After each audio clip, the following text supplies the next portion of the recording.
Well, how high are we at this point, Chris? Just over the 80 feet, I think. It's a point that's in dispute.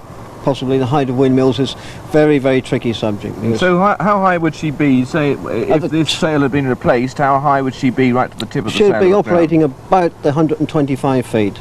I suppose as a millwright, one thing you do have to have is a head for heights.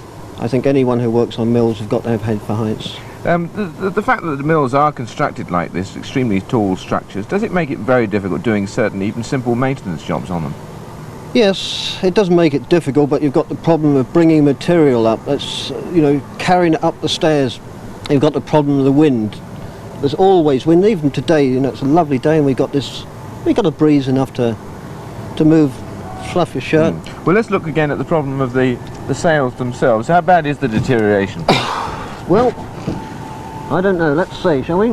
Oh, I hope this piece don't really fall off. And well, you're sitting on that, aren't you? Well, yes, but I've got utmost confidence in the people who built these things, but what I say is I think it's about time Sutton Windmill had some new sails.